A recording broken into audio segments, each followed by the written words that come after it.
Hola, muy buenas noches, muy buenas tardes, dependiendo del lugar donde nos encontremos. Hoy es un nuevo lunes y en este nuevo lunes, aquí en nuestro programa Naturaleza, Cultura y Sociedad, pues nos encontramos un lunes más para realmente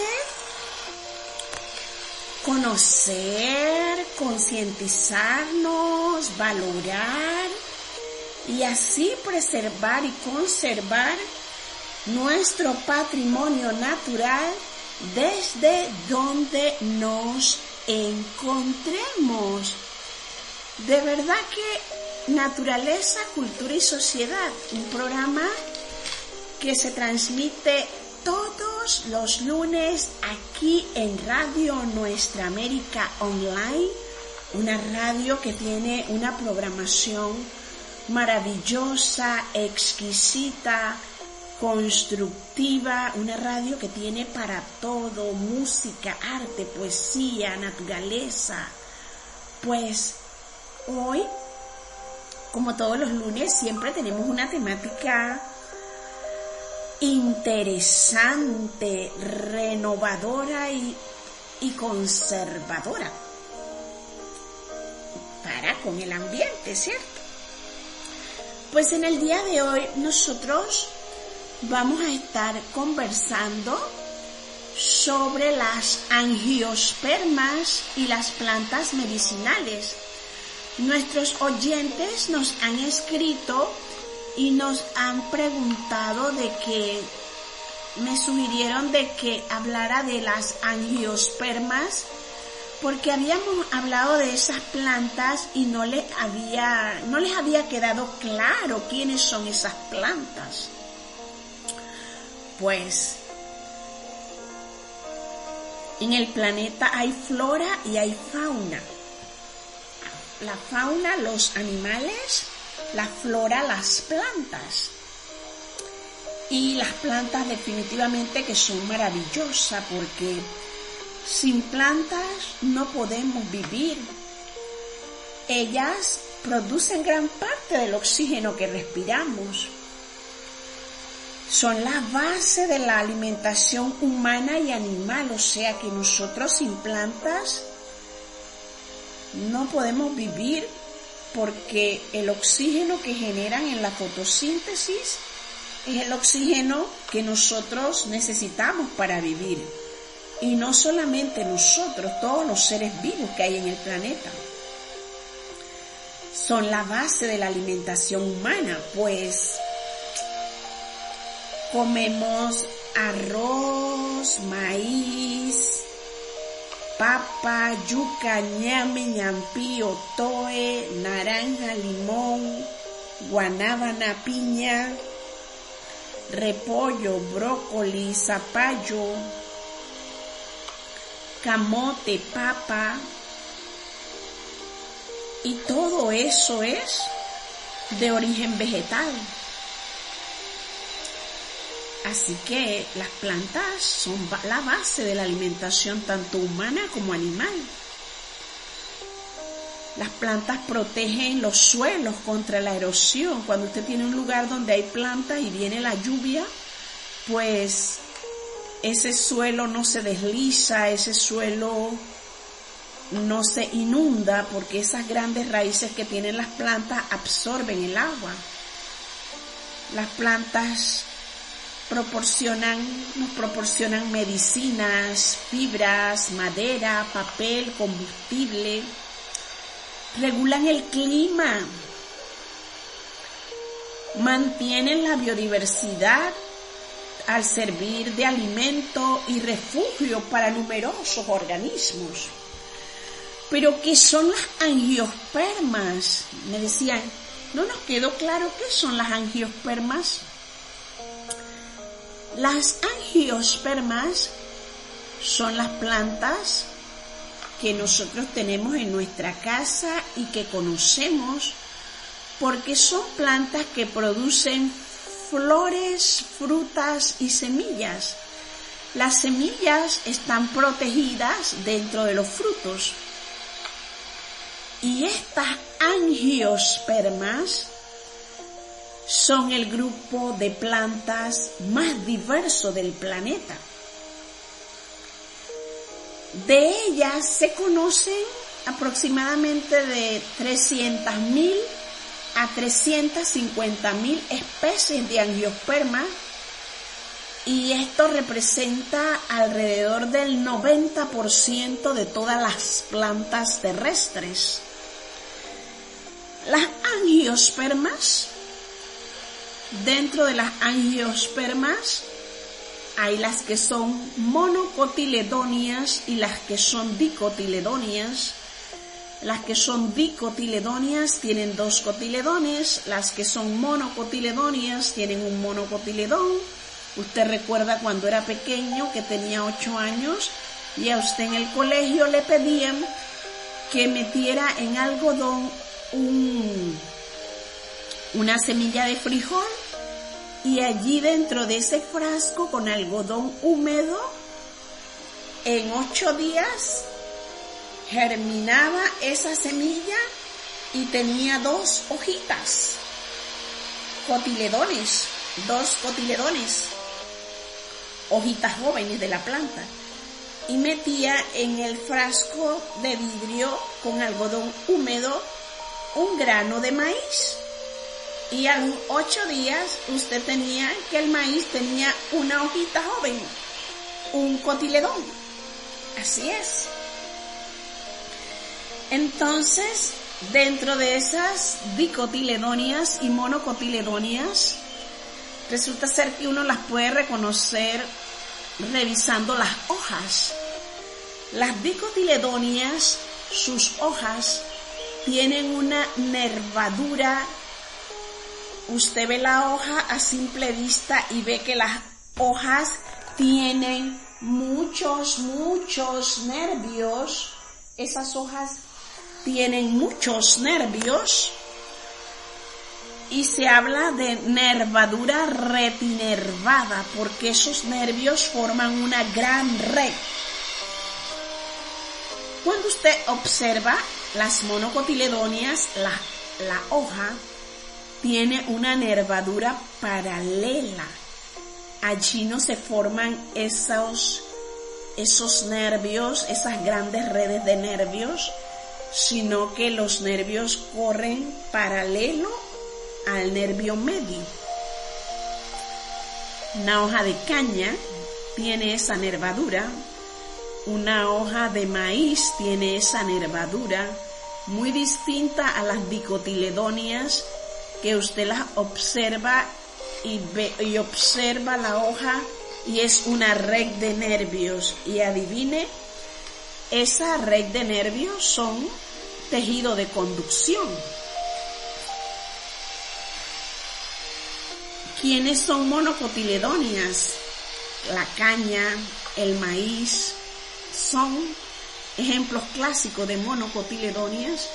Y de dicotiledóneas tenemos rosas, begonias, gardenias, ixoras. Todas esas son dicotiledóneas. Algo que preguntaban también,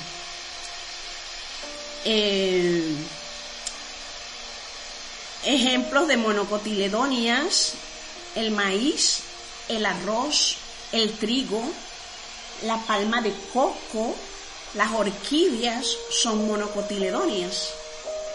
Y dentro de las dicotiledóneas tenemos al frijol, el mango, el girasol, la rosa, el roble. Pero alguien preguntaba, ¿y cuántas especies utilizamos como alimento? Pues aproximadamente 7.000 especies. Aproximadamente 7.000 especies las utilizamos como alimento. De esas 300.000 a 350.000 especies, aproximadamente utilizamos 7.000 especies que han sido utilizadas históricamente como alimento, pero solo unas 150 especies se cultivan ampliamente. O sea que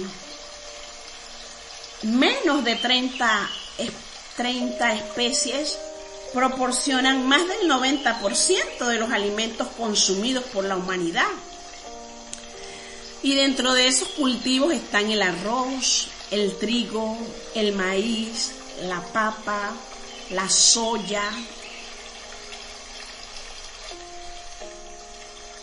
Aquí hay familias de plantas interesantes, las poáceas o gramíneas. Aquí está el maíz, el arroz, el trigo, la caña de azúcar, las leguminosas, la familia Fabaceae o leguminosa, donde están las legumbres. Está el frijol, la lenteja, el maní, la soya, los porotos, los garbanzos. Está también la familia Asteraceae, donde está el girasol, la lechuga, la margarita. Está también la familia Solanaceae, donde está el tomate, la papa, el ají, la berenjena. Está también la familia Rosácea, donde está la manzana, la pera, el durazno, las rosas. Está la familia Orquidácea, donde están todas las orquídeas. Está la familia Rutácea, donde están todas las naranjas, limones, mandarinas. Y está también una familia que es la familia Lamiaceae, donde está la menta, la albahaca, el romero. De manera que todas estas familias de plantas son como si dijéramos las familias de plantas donde están esos cultivos que generalmente le proporcionan alimento a la humanidad. Maíz, arroz, trigo, caña de azúcar, frijol, lenteja, maní, soya, girasol, lechuga, margarita, tomate, papa, ají, berenjena, manzana, peras, duraznos, rosas, orquídeas, naranja, limón, mandarina, menta, albahaca, romero. ¡Qué maravilla!, ¿verdad? Creo que al menos no se nos quedaron por fuera, como quien dice, lo más importante, no se nos quedaron por fuera. ¿Verdad que no? Pero preguntaban también, ¿y por qué debemos cuidar las plantas? ¿Por qué debemos cuidar los bosques? Hay razones de peso. Las plantas, los árboles absorben el dióxido de carbono y ayudan a reducir el cambio climático. Las plantas, los árboles protegen las fuentes de agua. Las plantas albergan más del 80% de la biodiversidad terrestre, claro, porque sobre los árboles del bosque crecen otras plantas sobre los árboles que se llaman plantas epífitas. Las aves hacen sus nidos sobre ellas, sobre las plantas en el bosque. Las plantas le brindan alimento a las aves o a los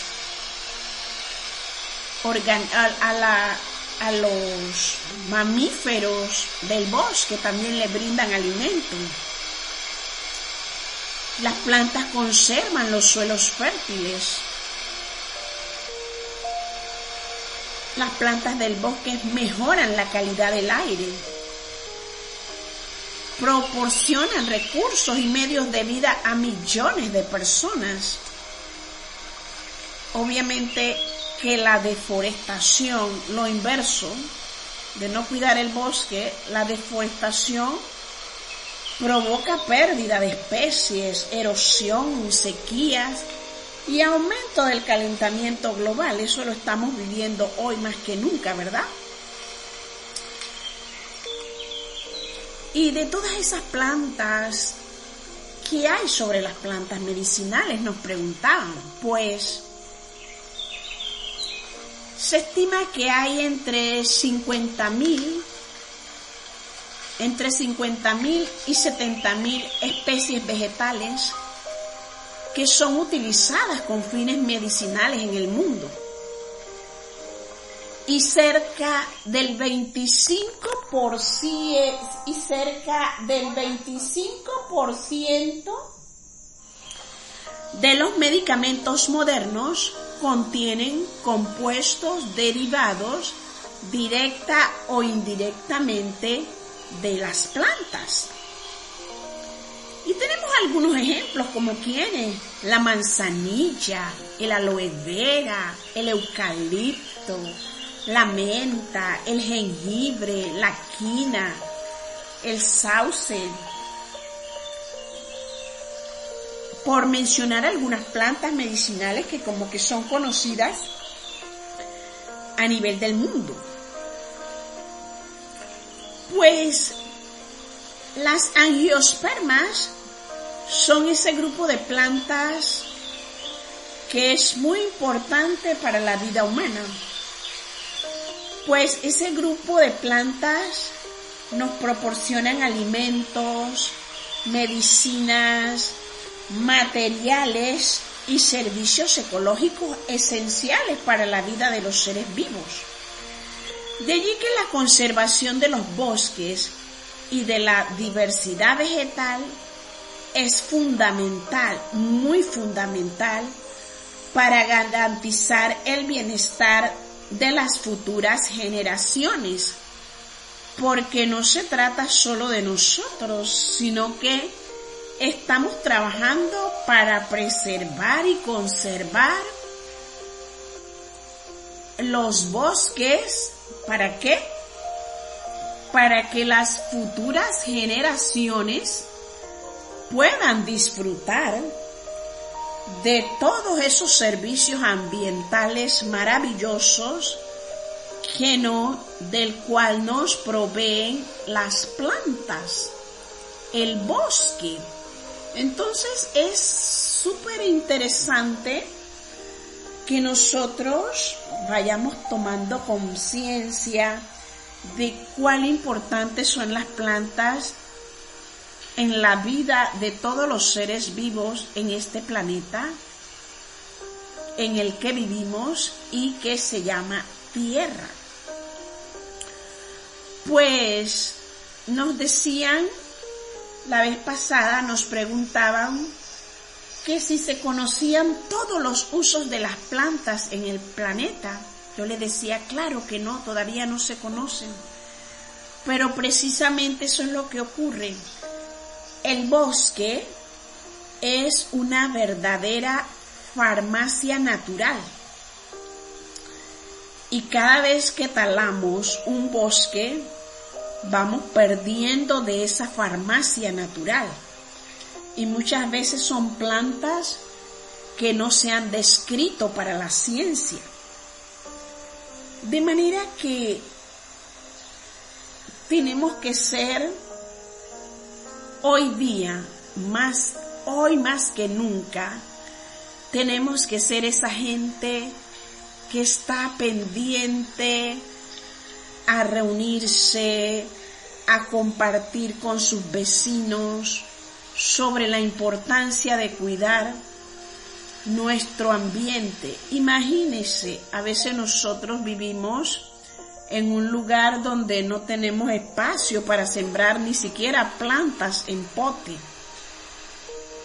Pero a veces cerca de ese lugar tenemos un área verde y a veces los dueños de los edificios quieren quitarnos las áreas verdes.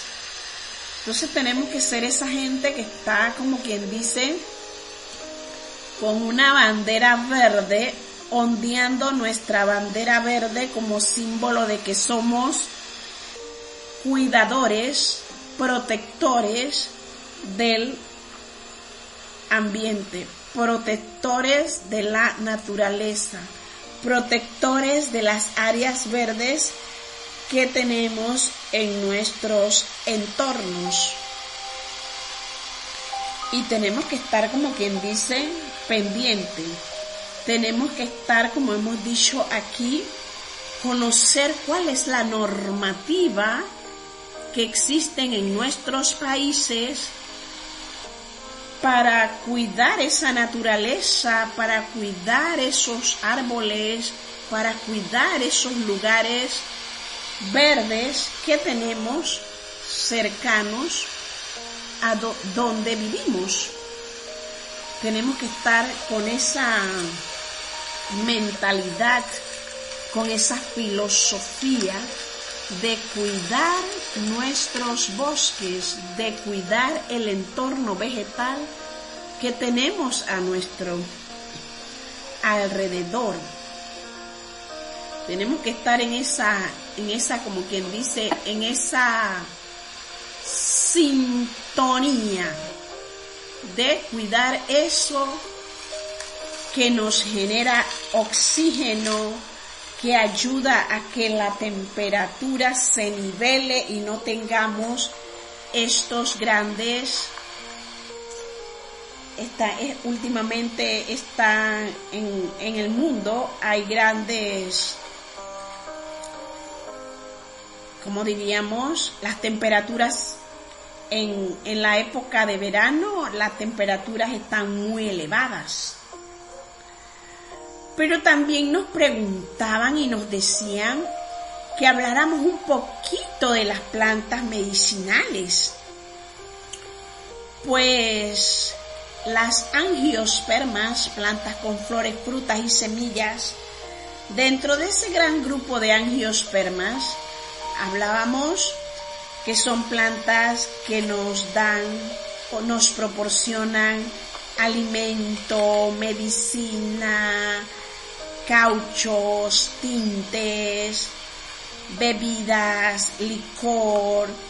Bueno, el ser humano ha mantenido una estrecha relación con los recursos naturales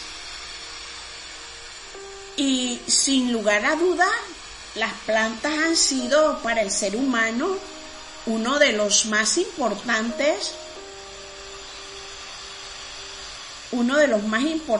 y utilizados recursos, principalmente por su disponibilidad. Y no solo para obtener alimento, vestido, utensilios de uso doméstico, materiales de construcción, sino también para curar o aliviar enfermedades y lesiones físicas. A la fecha, se han reportado alrededor de 50.000 especies de plantas que tienen algún uso medicinal, correspondientes aproximadamente a como un 10% de todas las que existen en el mundo. Dijimos que existen en el mundo de 300.000 a 350.000 especies. Y que el uso de las plantas medicinales nunca ha dejado de ser vigente. Nunca ha dejado de ser vigente el uso de las plantas medicinales. Hoy más que nunca se están utilizando mucho las plantas medicinales. El avance de la ciencia y la tecnología ha ayudado a que los principios activos contenidos en estas plantas medicinales sean sintetizados químicamente, quizás haciéndolos disponibles en las farmacias a precios accesibles y en dosis adecuadas para cada tratamiento. Sin embargo, cada vez es más común la preocupación por los efectos secundarios de los medicamentos químicos y la ineficacia de algunos de ellos para su uso a largo plazo. Y es por eso que el uso de alternativas naturales o terapias complementarias ha recibido una atención creciente en los últimos años.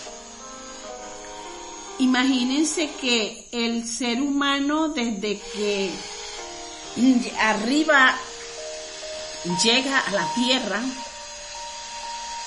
vivió curando sus enfermedades con las plantas medicinales.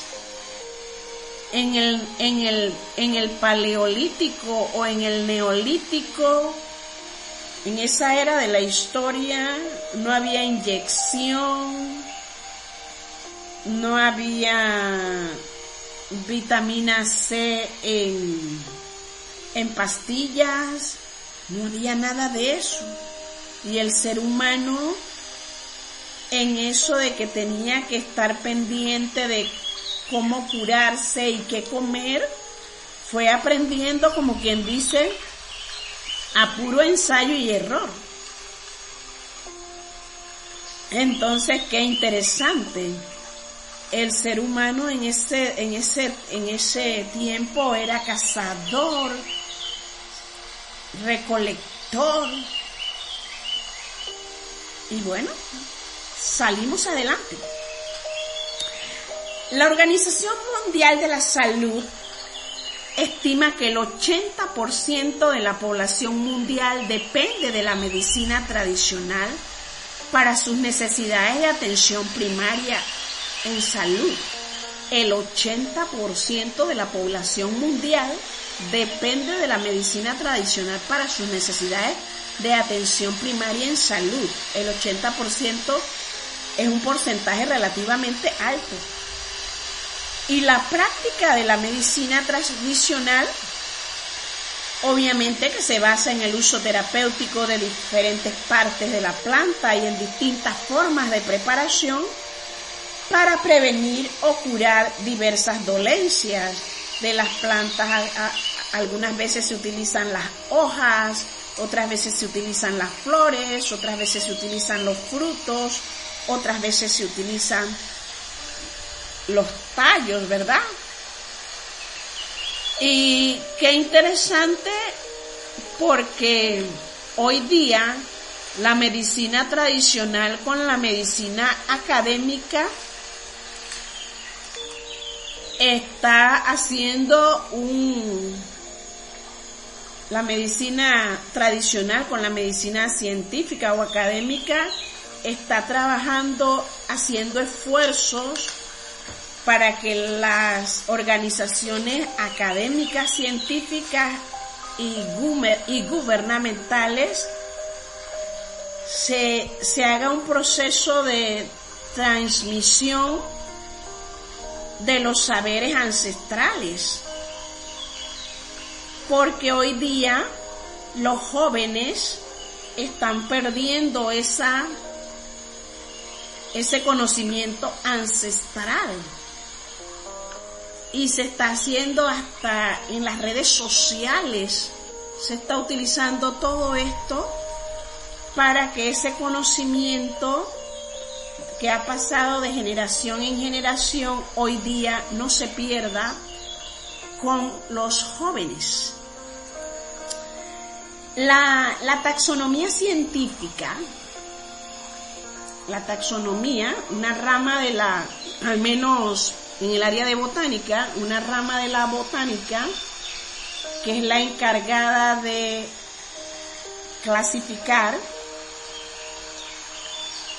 ordenar y agrupar a las plantas en familias. La taxonomía científica es una herramienta irreemplazable en la validación de las plantas medicinales. Si bien hay algo interesante, el uso de las plantas en la medicina tradicional tiene muy en cuenta su conocimiento ancestral, que incluye no solo la manera correcta de diferenciarlas, sino también las propiedades en cuanto a compuestos fitoquímicos que contienen. Y estos aspectos a menudo son ignorados cuando las especies vegetales son incluidas en procesos de comercialización masivos, ya sea de su estructura o sus productos derivados. Se supone que los encargados de comercializar las plantas medicinales deberían al menos contar con la validación científica y correcta de las plantas. Claro, la taxonomía se encarga de ¿qué cosa? Identificar, clasificar y ordenarlas taxonómicamente. ¿Eso qué implica? Los nombres científicos. Nombres científicos. Porque ¿qué pasa? Nosotros tenemos muchas plantas que tienen nombres comunes iguales, pero son especies distintas. Entonces la taxonomía hace eso. La taxonomía va clasificando, va identificando, esto pertenece a la familia Solanaceae, donde está la papa, el ají, el tabaco. Esto pertenece a la familia Rutaceae, donde está el limón, la naranja, las mandarinas, las naranjas agrias. Entonces la taxonomía vegetal hace eso, de identificar, y eso se hace con claves taxonómicas. Eso tiene un procedimiento para que la validación científica taxonómica sea correcta. A veces, cuando se comercializan las plantas medicinales, las distribuyen y las venden precisamente utilizando solo el nombre común y obviando por completo un aspecto esencial, que es la correcta identificación taxonómica. Precisamente los nombres comunes, vamos a suponer, por decir algo, el nombre común no es un nombre estable a nivel científico. Vamos a suponer, acá en Panamá a la papaya se le llama papaya, pero en Venezuela a la papaya le llaman lechosa. Y de repente, entre papaya y lechosa, estamos hablando de un nombre común que es hasta a veces regional para un área o para un continente del planeta o para una región del planeta. El aguacate es conocido quizás para todos, pero en el sur a los aguacates le llaman palta. Pero si yo digo el nombre científico del aguacate, Persea americana, el mundo científico sabe de qué estamos hablando. Si yo digo lechosa, la gente como que, pero si yo digo carica papaya, que es el nombre científico de la papaya, todo el mundo dice, yo sé de lo que me estás hablando. Qué sé yo, no sé, y así ocurre con las plantas medicinales. A veces a usted le dice, no, esto es mastranto. Y probablemente a lo que le digan mastranto en mi país no necesariamente es a lo que le digan mastranto en su país, porque pueden ser dos especies totalmente distintas. Entonces eso pasa con las plantas medicinales. Pues esto es interesante porque muchas veces cuando nosotros colocamos los nombres científicos, cuando colocamos los nombres científicos y queremos saber para qué sirve esta planta y cuáles son los compuestos químicos, resulta ser que si usted coloca el nombre científico, efectivamente va a encontrar la fitoquímica de la planta, la composición química de la planta. Y esto resulta muy interesante porque a nivel del mundo se están haciendo muchos estudios con las plantas medicinales para extraer de las plantas las sustancias que tienen uso medicinal y así poder validar el uso. No solo que las personas dicen, sí, esto sirve para esto, pero vamos a ver cuáles son los compuestos químicos que tienen esas plantas para de verdad validar que sirve para eso. No sé si a ustedes les ha ocurrido, pero a usted le da un dolor de cabeza, por lo menos acá en Panamá, a usted le da dolor de cabeza y le dice que se ponga una hoja de salvia en la frente y usted se pone la hoja de salvia en la frente y a usted efectivamente se le quita el dolor de cabeza. Pero resulta ser que la hoja de salvia también tiene ácido acetil salicílico, que es el componente que tiene la aspirina. Y por eso cuando usted se pone la hoja de salvia en la frente, se la deja un tiempito allí, ese ácido acetil salicílico se va a ir activando y por eso a usted se le quita el dolor de cabeza. Y así muchas plantas que cuando se hace el estudio se encuentra el compuesto químico que realmente valida para lo que sirve. El común de las personas no le va a decir a usted, ay, eso tiene ácido acetil salicílico y por eso se te quita el dolor de cabeza. Pero de que las personas saben que se ponen la hoja de salvia en la frente y se le quita el dolor de cabeza, se le va a quitar. Igual con el aloe vera.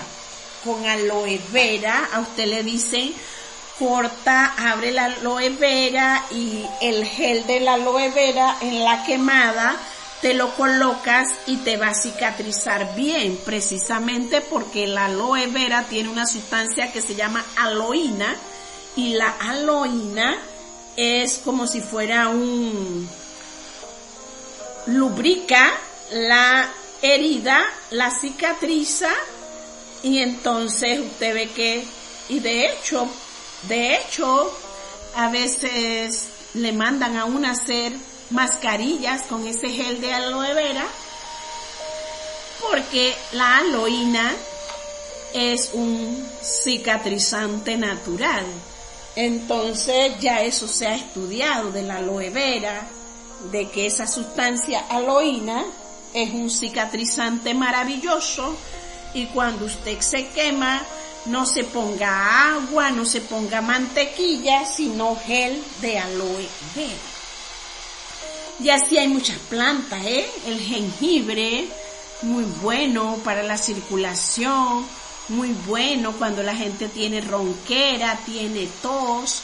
La zingiberina, esa sustancia que tiene el jengibre, ayuda a desinflamar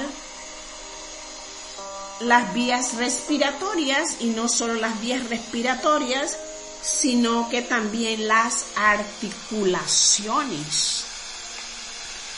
Y así muchas plantas que definitivamente tienen un uso medicinal, no hay nada que discutir, pero muchas veces no se conoce cuáles son los compuestos activos. Interesante, con las plantas medicinales pasa igualito que con cualquier medicina química. No podemos los excesos de ninguna manera son buenos. Los excesos no son buenos. A veces pensamos que como son plantas medicinales, podemos tomar la dosis que queramos y no vamos a tener reacciones adversas. Pues pasa con jengibre. El jengibre, la gingiberina, si usted toma mucho té de jengibre, va a tener una tendencia a ser hipertenso, porque la gingiberina sube la presión arterial. Entonces, con las plantas medicinales tampoco podemos abusar, porque todo en exceso tiene contraindicaciones. Y es interesante porque, pues, a lo largo de la historia, las plantas han sido nombradas por la gente que las utiliza según el lugar geográfico donde se encuentre y según la lengua, y según la lengua que se practica en el lugar.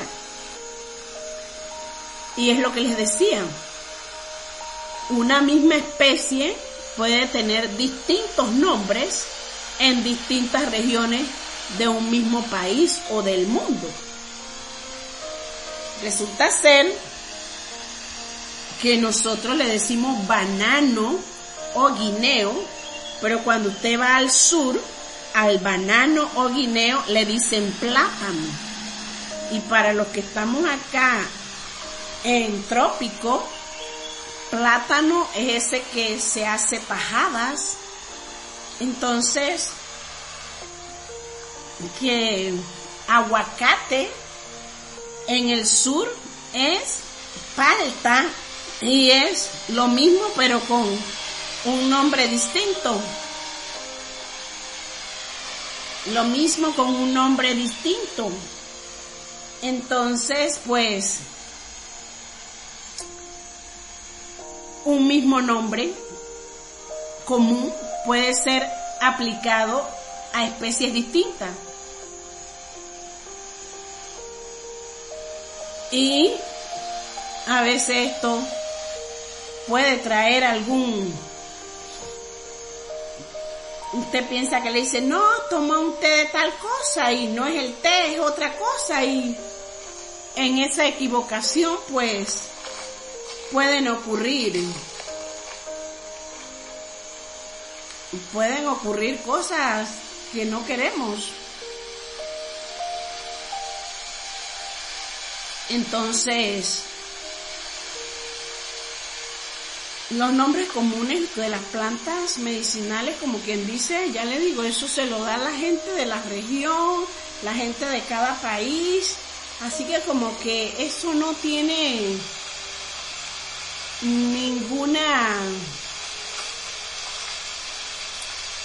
no hay ninguna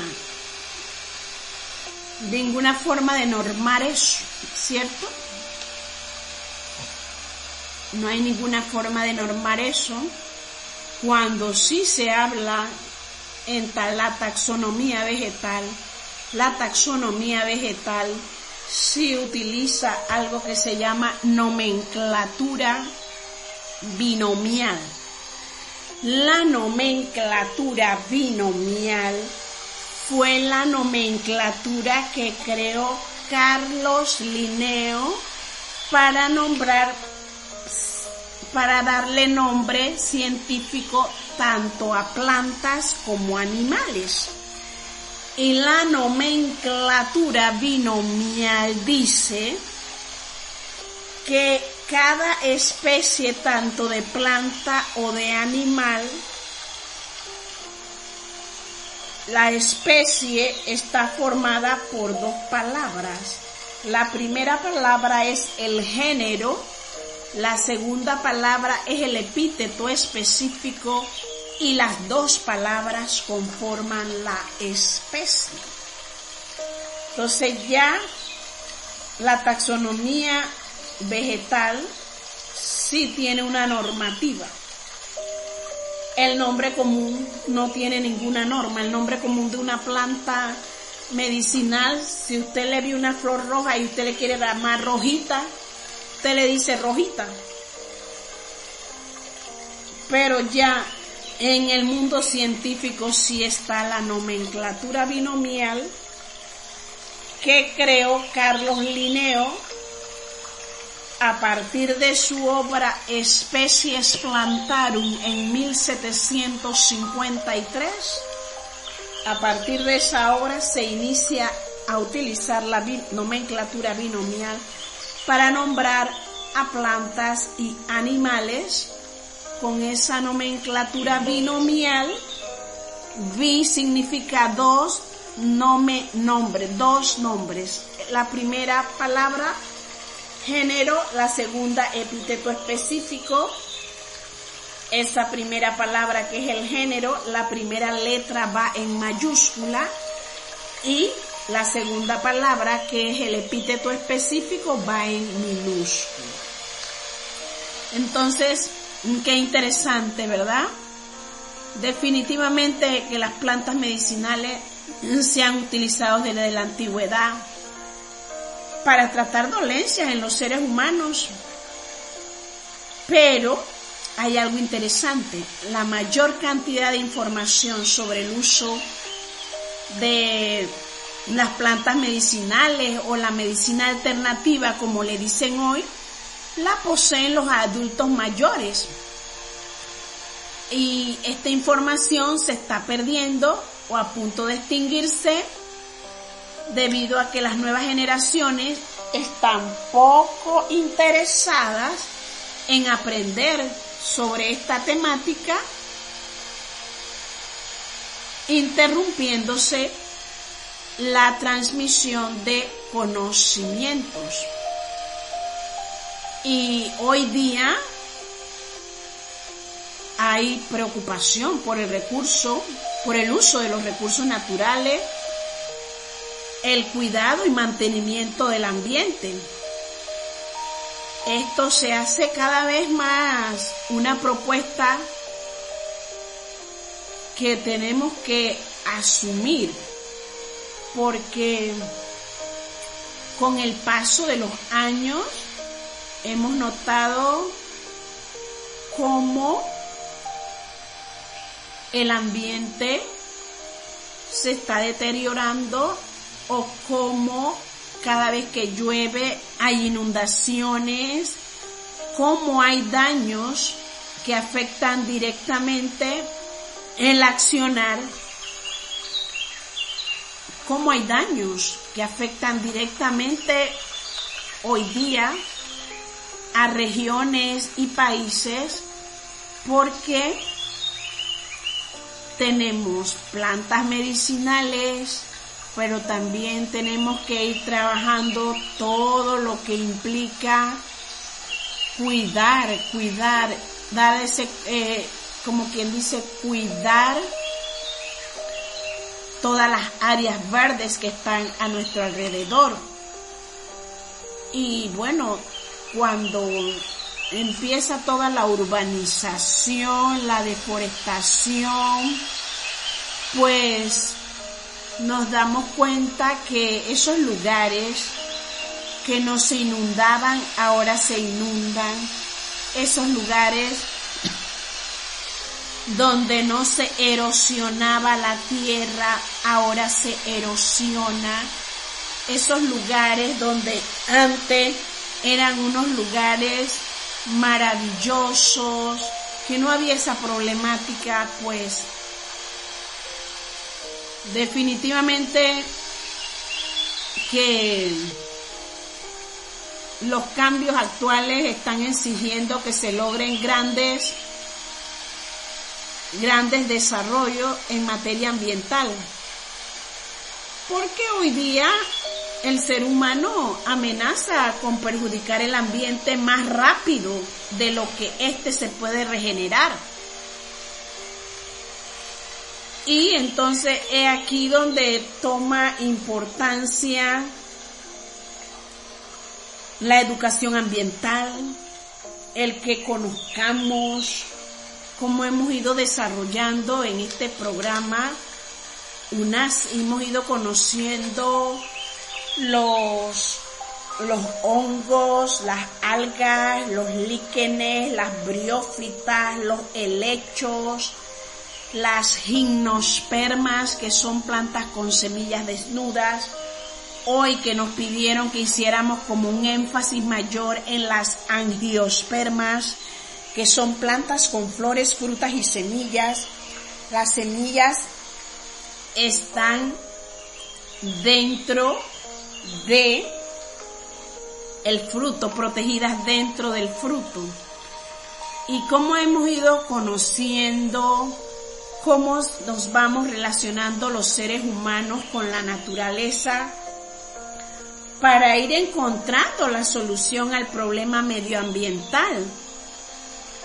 Y cómo este programa, pues, vamos conociendo cosas que probablemente decíamos que conocíamos o que las sabemos, pero no basta con saberlo, tenemos que actuar, tenemos que ya entrar en todo lo que es prevención.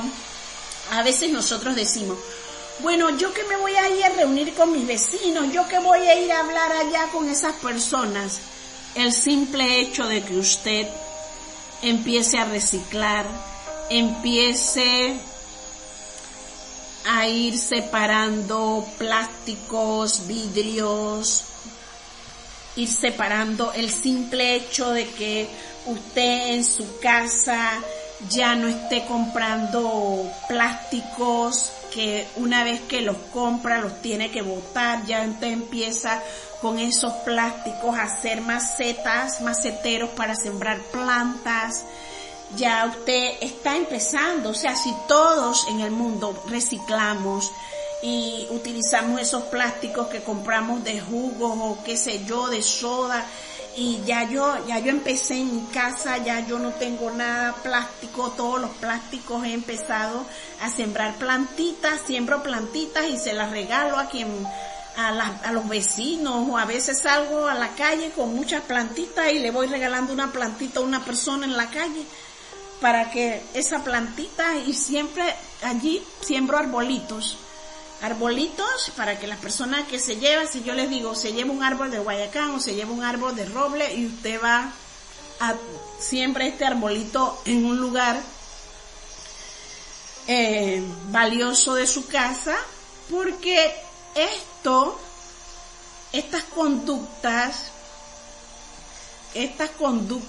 en relación con el ambiente nos ayudan obviamente a eliminar todos estos problemas que tenemos hoy día. La deforestación hoy día va a 1000, y si nosotros no empezamos a sembrar arbolitos en nuestra casa, oiga, pero no lo sembremos tan cerca de nuestra casa, sembrémoslo en un lugar un poco alejado, amplio, donde nosotros sabemos que él va a crecer y no nos va a perjudicar nuestra casa. De manera que aquí hemos ido aprendiendo algunas cosas interesantes para que nuestra vida cada día sea más armoniosa en este planeta donde nosotros vivimos, aquí en el planeta Tierra.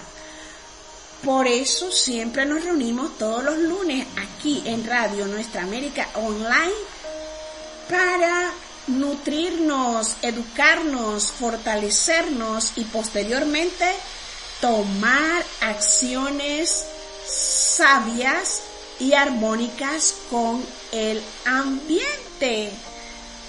Pues nos escuchamos el próximo lunes. No sé qué tema ustedes quieran que yo aborde, pero los últimos temas tenemos oyentes que dicen, quiero que en este tema hagan énfasis. Así que felicitaciones a todos y a todas. Gracias por sus likes, gracias por sus comentarios y gracias por ser fiel a esta radio, Nuestra América Online, una radio educativa, constructiva, una radio con una programación extraordinaria. Nos escuchamos el próximo lunes a la misma hora y con la misma conductora Vielka Murillo. Felicitaciones para todos y el próximo lunes tendremos otro tema maravilloso, porque aquí en Naturaleza, Cultura y Sociedad nos educamos para preservar y conservar nuestro patrimonio natural. Felicitaciones para todos y hasta el próximo lunes. Chao, chao, bendiciones.